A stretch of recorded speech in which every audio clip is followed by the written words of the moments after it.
எனக்கு நிறைய பேர் வந்து வீடியோ அனுப்பிச்சிருந்தீங்க. கண் தெரியாத அண்ணன் ஒருத்தரும் வாய்ப்பை செஞ்ச அக்காவுக்கும் ஒரு குழந்தை இருக்கிறாரு. ஸோ அவர் கண் தெரியாதனால வந்து அந்த குழந்தை வந்து அவங்க கூட சேர்ந்து வேலைக்கு போறாரு அப்படின்னு சொல்லியிருந்தீங்க. அவங்களுக்கு ஒரு தொழில் ஏற்படுத்தி கொடுத்து அந்த பையனை வந்து ஸ்கூல்ல சேர்த்து வர சொன்னீங்க. வாங்க பண்ணிடலாம். கண் தெரியாத தந்தை, வாய் பேச முடியாத தாய். தெய்வம் வாழ்வது எங்கே, பிறர் வழிகளை உணரும் மனம் எங்கேயோ அங்கே அப்படின்னு சொல்லுவாங்க. ஏழைக்கு இறங்கியவன் கடவுளுக்கு கடன் கொடுக்கறான்னு சொல்லுவாங்க. பாலா சார், நீங்க கடவுளுக்கு எவ்வளவுதான் கடன் கொடுத்திருப்பீங்க? வட்டி முதலுமா கண்டிப்பா நீங்க அத வசூல் செய்வீங்க.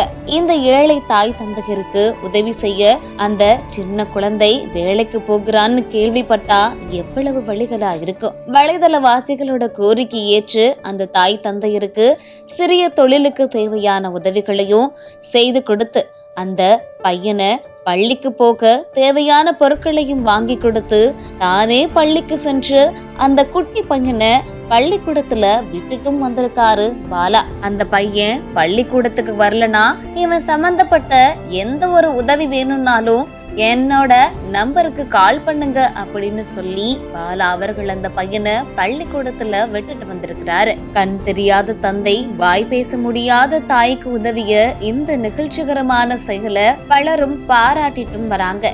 இது தொடர்பான வீடியோ காட்சிகள் இப்போ சமூக வலைதளங்கள்ல வைரலாக்கிட்டு வருது. இந்த வீடியோ பத்தின உங்களுடைய கருத்துக்கள் என்ன அப்படிங்கறத மறக்காம எங்களோட ஷேர் பண்ணிக்கோங்க.